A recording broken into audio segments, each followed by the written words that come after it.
Todas essas comidas, essas flores, apresentam na sua composição substâncias químicas. Substâncias essas que a química agrupou em determinadas funções, as quais, quando se diz respeito à química orgânica, chamamos de funções orgânicas. Quando estamos relacionados à química inorgânica, chamamos de funções inorgânicas. A nossa aula hoje vai tratar justamente da observação de algumas dessas substâncias, que normalmente a gente trabalha dentro de uma função química qualquer. Só para completar esse raciocínio, um detalhe interessante até para o seu dia a dia, para a sua cultura, as cores, por exemplo, de flores, são determinadas pelo tipo de solo, em que tem uma maior acidez ou basicidade. E aí você vai ver com mais detalhes isso à frente. Vamos observar um pequeno texto para justamente diferenciar a ideia da orgânica e da inorgânica. Química orgânica é a parte da química que estuda a maioria dos compostos do elemento carbono, e a química inorgânica é a parte da química que estuda os componentes de origem mineral dos demais elementos químicos, entre os quais alguns compostos simples de carbono. Por isso podemos observar, e esse texto nos complementa isso, que existem as funções orgânicas, voltadas para a química orgânica, envolvendo o carbono, e as funções inorgânicas, voltadas para as substâncias minerais, que nós chamamos de funções inorgânicas. Hoje vamos estudar uma dessas funções inorgânicas, a função ácido. Segundo Arrhenius, foi o primeiro a observar as funções inorgânicas, ele define a função ácido como necessariamente uma substância de origem molecular, ou seja, que apresenta ligações covalentes, e que, em meio aquoso, em presença de água, vai liberar íons hidrogênios. Então, o ácido só é formado em si e estruturado, estudado como ácido em meio aquoso. Isso é muito importante, porque só em meio aquoso haverá liberação de íons. Vamos ver alguns exemplos. HCl, em presença de água, observe a água sob a seta, libera H+, íon hidrogênio, e Cl-1, íon cloreto. Vamos ver um outro exemplo. H2SO4, em presença de água, ele libera 2 íons hidrogênios e o radical sulfato, o íon sulfato no processo. Veja, como podemos perceber, ácido é toda substância que libera o íon hidrogênio. Atualmente, estudos mostram para a gente que esse íon hidrogênio não fica livre, porque se fosse assim, você estaria dizendo que um próton está em liberdade, e as chances são mínimas disso. Normalmente esse íon hidrogênio fica agregado à água, formando o chamado íon hidrônio. Vamos observar isto. Olha lá, o H+1, o íon hidrogênio, agregado à água, gera o H3O+, o íon hidrônio. Vamos ver um exemplo observando essa utilização. HCl, observa que agora ele coloca a água como participante do processo, gerou o H3O+1, o íon hidrônio, e o íon cloreto. Então perceba que essa é uma outra forma de você avaliar a mesma ionização que caracteriza a função ácido, que demonstra que aquela substância é um ácido. Vamos ver então, uma vez apresentada a ideia de ácido, como podemos fazer a classificação dos ácidos. Para classificar ácidos, temos critérios diferentes. Vamos observar agora o primeiro dos critérios, quanto ao número de hidrogênios ionizáveis. Vamos lá. Monoácido ou monoprótico libera um único hidrogênio ionizável, HCl, HNO3, HBr. Observe que todos têm apenas um hidrogênio.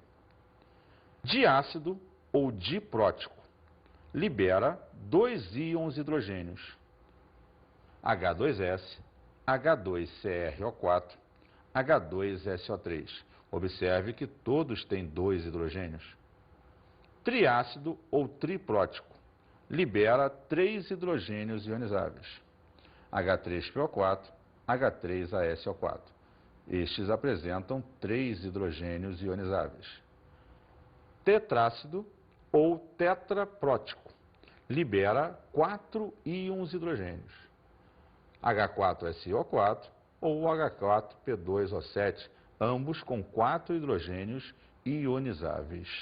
Observe, então, que esse primeiro critério depende única e exclusivamente do número de hidrogênios ionizáveis da substância em si.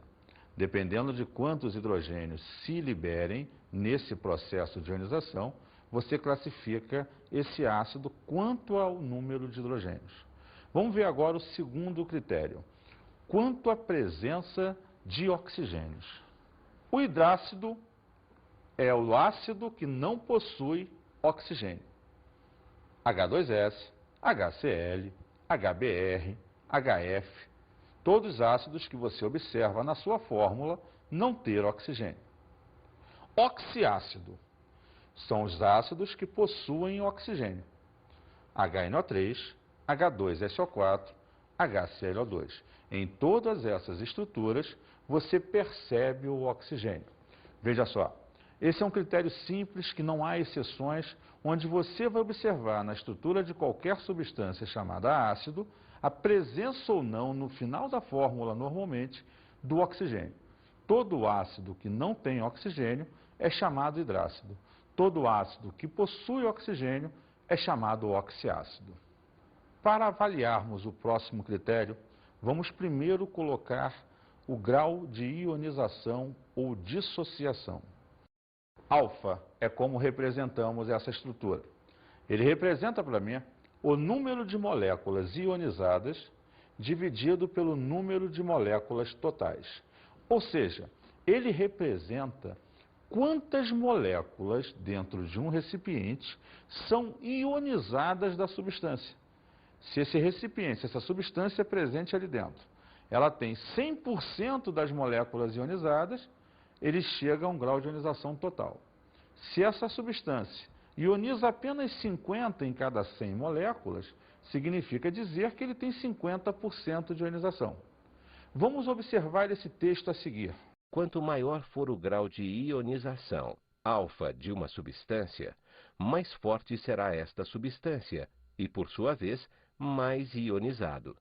Observou? A ionização é o que determina a força da substância. Quanto mais íons você tiver, maior o seu poder de ataque, mais ionizado você vai ser. Então agora podemos observar o critério de classificação quanto à força dos ácidos. Classificamos como ácido forte todo aquele que tem um alfa maior que 50%.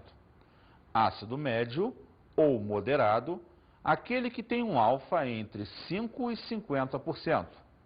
E ácido fraco, aquele que tem um alfa menor que 5%. Observou que o processo de ionização é que, em teoria, determina sempre a força desse ácido. Quanto maior a ionização da substância, mais forte ela é. Existem autores, inclusive, que dizem que se o alfa for maior que 85%, esse ácido é muito forte. Mas isso é um caso particular, a gente não pode incluir como classificação geral do processo. Olá, professor Edson. Tô gostando de ver sua aula, hein? Gotinha, essa parte de ácidos é muito interessante. Observe você que, em teoria, como eu tinha dito, o alfa é importante para a determinação dessa ionização. Mas na maioria dos exercícios na prática, esse alfa não vem. E aí nós temos que adaptar o processo e observar uma situação particular.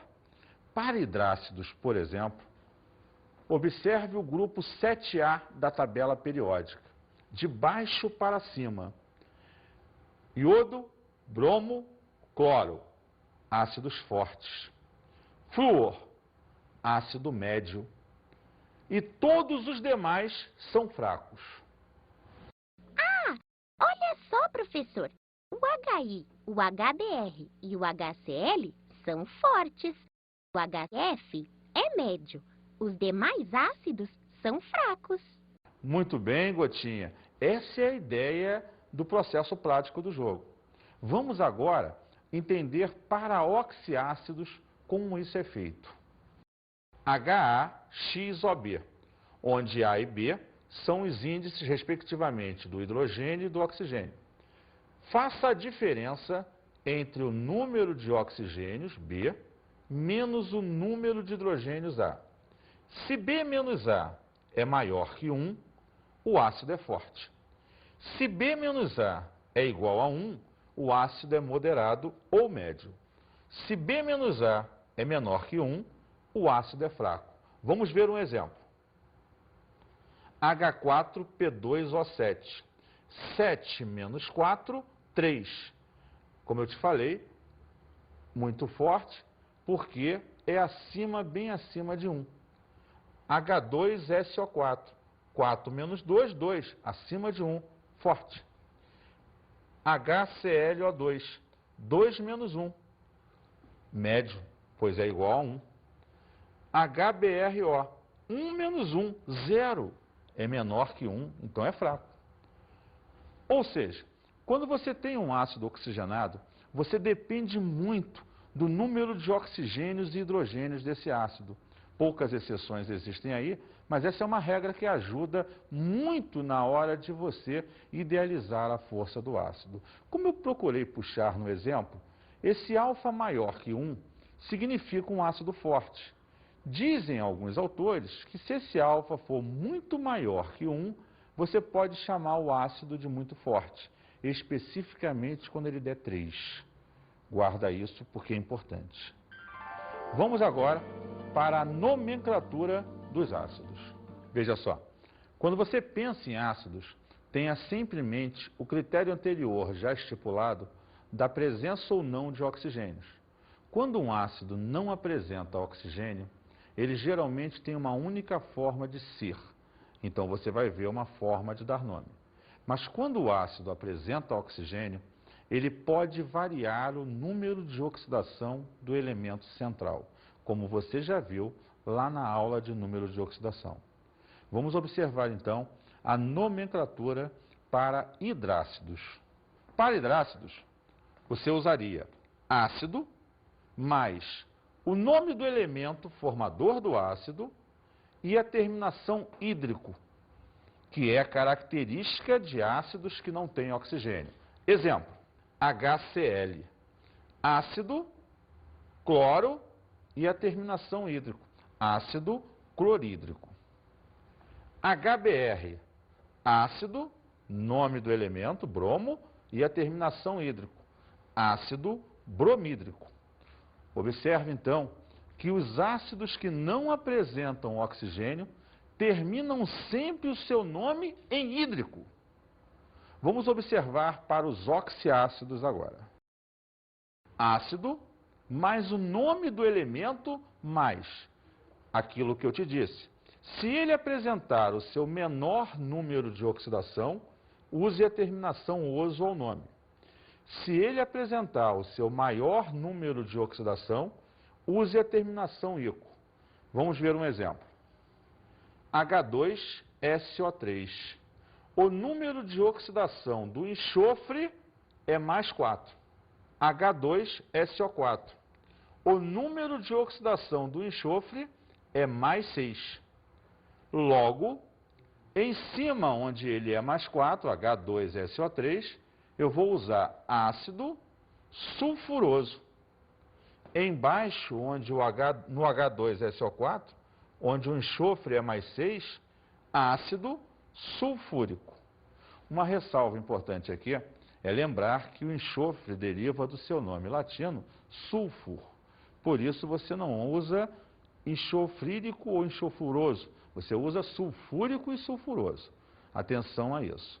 Outra coisa importante, essa é uma regra prática que funciona na maioria dos casos. Os ametais, formadores dos oxiácidos, são os elementos que variam de inox, podem normalmente apresentar 2 números de oxidação. O maior NOx que o elemento apresenta é o grupo da tabela ao qual ele pertence. O menor NOx que o elemento apresenta é 2 unidades abaixo. Isso funciona para os oxiácidos em geral. Sendo assim, o enxofre, você está com a tabela sempre à mão, é da família 6A. Então, o seu maior NOx é mais 6. E o menor? 2 unidades abaixo, mais 4. Ao fósforo, por exemplo, é da família 5A. Seu maior NOx, mais 5. E o seu menor NOx? Mais 3. Então, só para concluir, se o fósforo tiver NOx no ácido mais 5, ele vai ser o ácido fosfórico. Se ele tiver NOx mais 3, ele vai ser o ácido fosforoso. Então, é muito importante dar uma revisada naquele cálculo de NOx, porque é ele que agora vai determinar essa nomenclatura para você. Vamos ver então algumas curiosidades ácidas. De uma forma geral, os ácidos são as substâncias mais presentes no nosso dia a dia. Praticamente 80% ou um pouco mais das comidas que nós temos, das coisas que ingerimos diariamente, são ácidas. A maior parte das estruturas que convivemos são ácidas. E esse ácido é muito benéfico por um lado, mas pode ser muito prejudicial para o outro. Vamos observar ao longo dessas curiosidades e observações que serão feitas, justamente aplicações e usos dessa ideia ácida. Você vai ver que ora esse ácido em determinada estrutura é muito importante para o teu dia a dia e ora esse ácido pode ser muito prejudicial. E vamos fechar tentando te fazer enxergar como diferenciar se aquela estrutura é ácida ou não. Como primeira curiosidade, vamos puxar um ácido extremamente importante. Observe então, complexibilidade e vida, DNA. O que isso te lembra? Observe você que o DNA é a abreviação hoje utilizada por nós do ácido desoxirribonucleico. Esse é o ácido fundamental, segundo as pesquisas atuais, genoma e tudo mais que estamos avaliando aí, fundamental para a transmissão dos características, evidentemente, da nossa vida diária. Se você é alto, é magro, é gordo, se é careca, se é cabeludo, a cor do seu cabelo, a cor da sua pele, praticamente toda a estrutura de formação do ser vem das informações contidas nesse DNA. Esse ácido desoxirribonucleico pertence à função ácido e é uma substância de vital importância na vida de qualquer ser humano. Porque é ele que caracteriza todas as nossas características, funções e até os problemas que vamos ter. Muitas das doenças que vamos ter durante a vida estão ligadas a características que trazemos de nossos antepassados. Muitas doenças são ditas genéticas, que a biologia vai estudar lá com você. A segunda curiosidade química que trazemos para você é uma associação entre ossos e ácidos. Que problema, hein? Veja, onde eu quis chegar com essa curiosidade? Muitas pessoas hoje, após a sua formação, chegando à fase adulta, elas não têm mais tanta absorção de sais minerais e fixação desses sais minerais no seu organismo. Por isso, você precisa diariamente, na sua alimentação, comer sais minerais, vitaminas, proteínas, para repor as substâncias que você vai perdendo. Os seus ossos têm como principal íon formador dos mesmos o cálcio. Veja só, ele está na forma iônica. Quando você joga um ácido para dentro, exemplo, refrigerantes, tem grande quantidade de ácido fosfórico. Café tem grande quantidade de substâncias ácidas e uma chamada cafeína. Essas substâncias, quando, por exemplo, ingeridas por você, elas vão para o teu sangue e elas reagem nos seus ossos, pegando o cálcio dos seus ossos e formando um sal.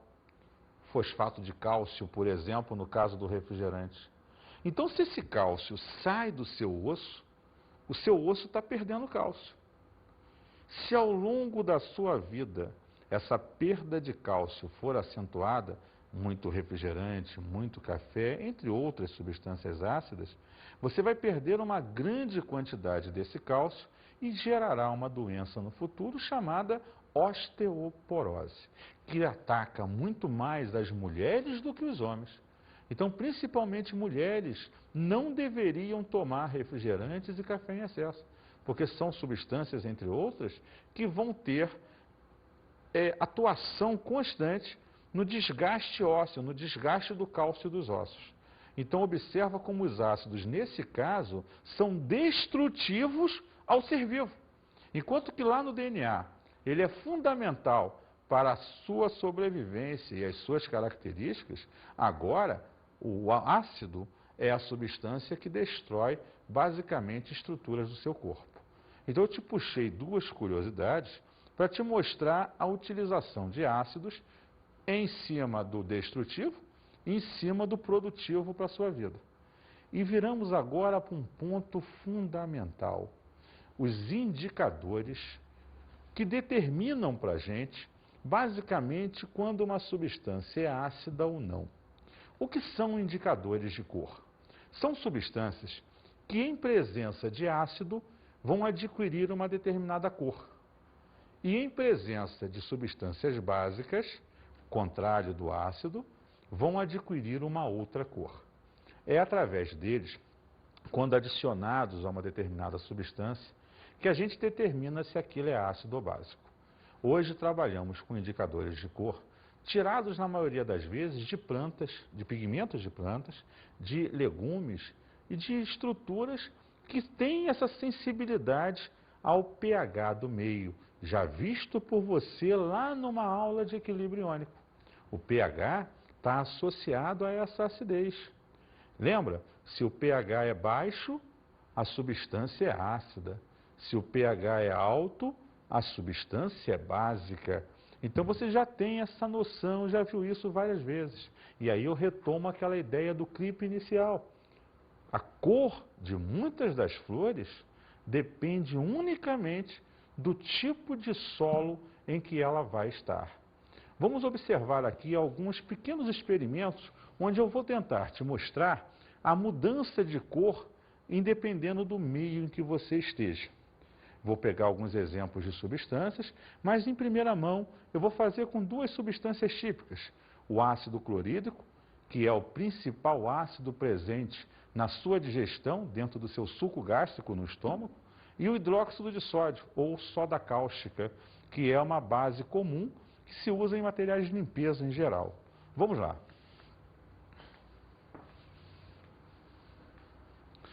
Veja só, eu tenho dois recipientes aqui, nesse pequeno pedaço, com água apenas. Aqui eu tenho ácido clorídrico. Vou colocar algumas gotas aqui, caracterizando agora uma solução ácida. Desse lado, água, eu vou colocar hidróxido de sódio.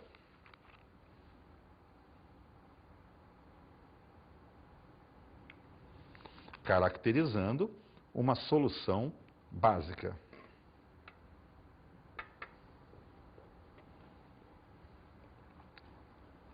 Temos muitos indicadores diferentes. Trouxe para você alguns, até para você ver a nuance da cor. Seu professor, com certeza, do dia a dia, quando ensinou essa matéria, ele te deu os exemplos práticos. As questões de concurso normalmente trazem o nome do indicador e as cores. Vamos tentar ver se elas são reais, como já foi dito em teoria para a gente. Esse indicador é o azul de bromotimol, substância extraída de vegetais, em que, observe você, vamos ver juntos, adicionado a uma solução básica, algumas gotas apenas bastam, ele adquire uma coloração azul tendendo cada vez mais para o mais escuro. Por outro lado, quando numa solução ácida,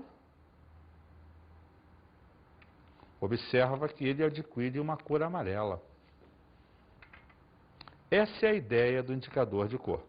Ele muda a sua tonalidade dependendo do meio em que se encontra.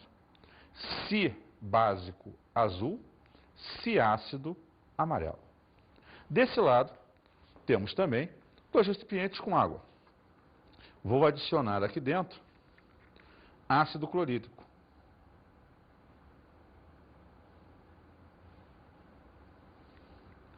Vou formar uma solução diluída ácida. Desse lado, vou adicionar hidróxido de sódio.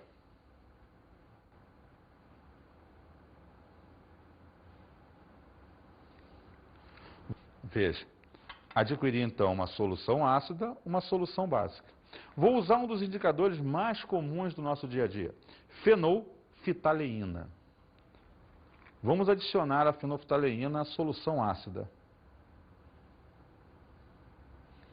Nada ocorre, porque em meio ácido ela é incolor. Vamos adicionar a fenolftaleína à solução básica.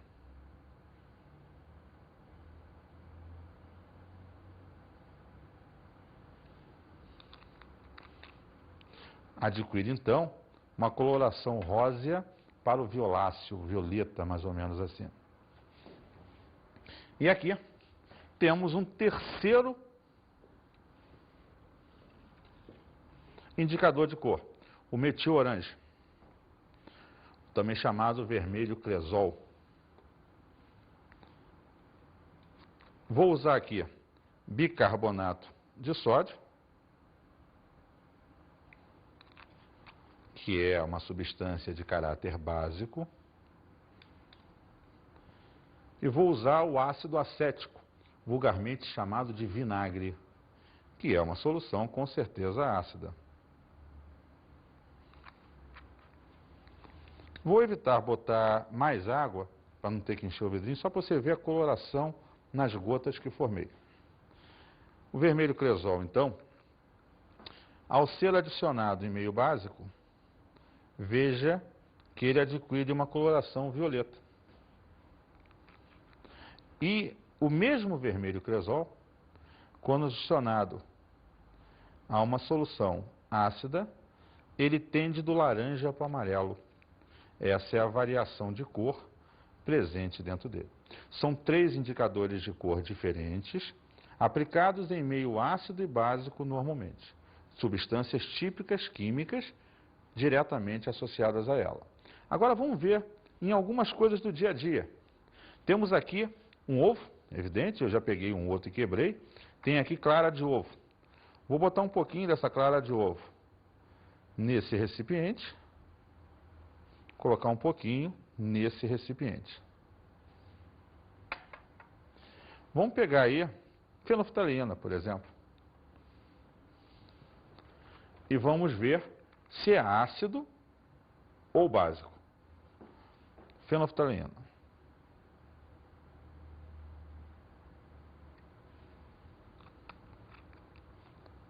Deu.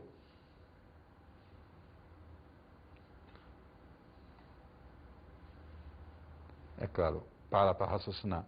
O ovo é uma estrutura à base de proteína, muito mais gordurosa.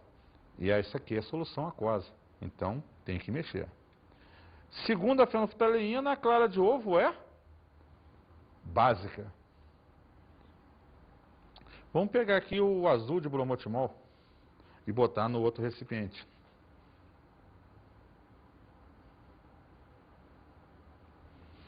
Não precisa nem dizer, né?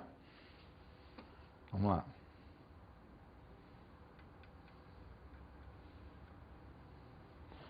Azul, que caracteriza o básico para esse indicador. Vamos pegar aqui suco de limão.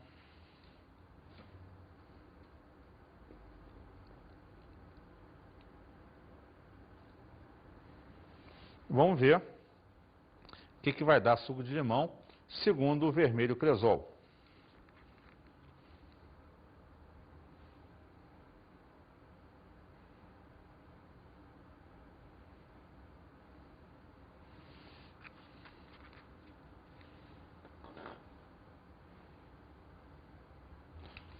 amarelo, o que caracteriza ser uma substância ácida. Só para ilustrar, vou botar mais um pouquinho de suco de limão aqui e testar um outro indicador de cor. Vou pegar o azul de bromotimol. Por que esse? Porque a fenolftalina vai manter incolor. Vamos verificar esse aqui.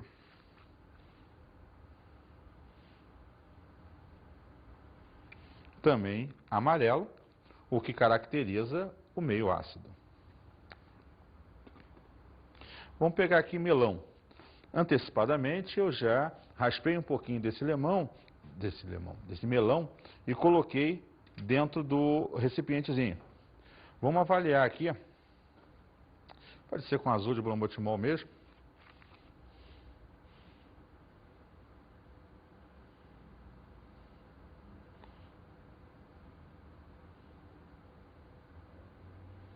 Olha que coisa interessante, deu verde, professor. Mas não era azul e amarelo? Essa é uma coisa interessante, indicadores de cor. Alguns têm uma coisa chamada pH de viragem.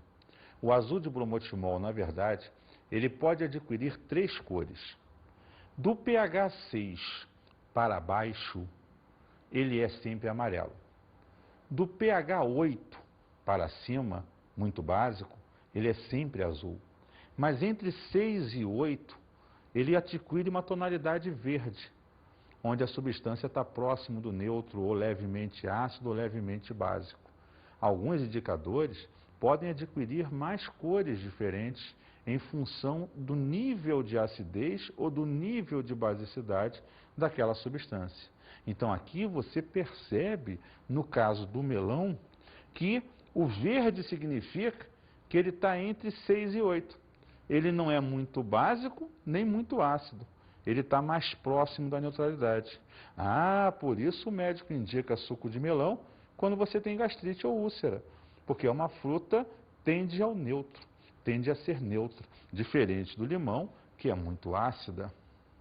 Desse lado eu tenho Coca-Cola e eu tenho café. Mas, Edson, se você usar um desses indicadores, não vai adiantar. Perfeito, porque essa solução é preta. Sendo preta, ela não vai mudar de cor porque eu botei umas gotinhas de indicador. Por isso, alguns indicadores são sólidos, como o papel de tornassol. O papel de tornassol pode ser comprado nas cores azul ou vermelho. Por quê? Azul é a cor que ele adquire em meio básico. Vermelho é a cor que ele adquire em meio ácido. Se comprado vermelho, ao colocar na solução ele continua vermelho, significa que ela é ácida. Se colocado e virar azul, ela é básica. Da mesma forma, se comprado azul, em soluções básicas continua azul e em soluções ácidas ele passa a vermelho. Esse é o tipo de indicador que se usa quando você tem soluções coloridas. Você destaca um pedaço e molha na tua solução. Continuou vermelho, o que significa que a Coca-Cola é ácida.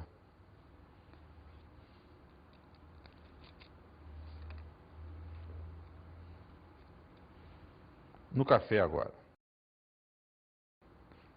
Observa que ele continua vermelho, significando que o café também é uma substância ácida. Vamos agora, então, às nossas dicas de estudo.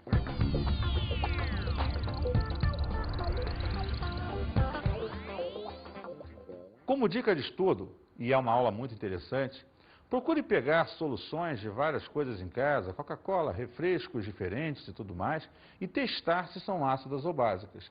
Normalmente, você não encontra produtos químicos à venda no mercado livre, mas você pode comprar, baratíssimo, um comprimido chamado Lactopurga, que normalmente é para ocasionar, soltar o intestino das pessoas, e esse comprimido tem grande quantidade de fenolftaleína.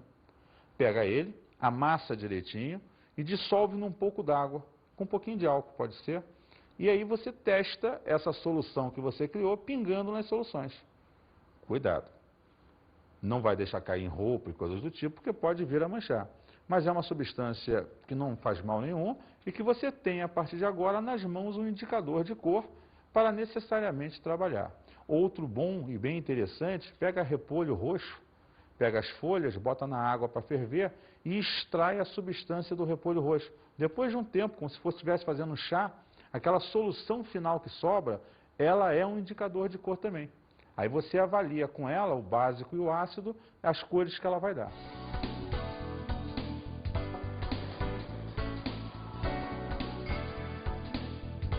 Na aula de hoje estudamos a função ácido. Ácidos são substâncias que, em meio aquoso, liberam íons hidrogênios. Analisamos a nomenclatura para ácidos. Lembre-se, se for um hidrácido, use a terminação hídrico. Se for um oxiácido, ozoico, dependendo do NOx do elemento central. E checamos algumas curiosidades ácidas. Nada em excesso faz bem. Procure evitar ácidos, principalmente para evitar doenças no futuro. Então diminua a quantidade de refrigerante, cafés e outras substâncias bem ácidas. Você viu que não faz nada bem e pode causar aos seus ossos uma doença chamada osteoporose. Até a próxima aula!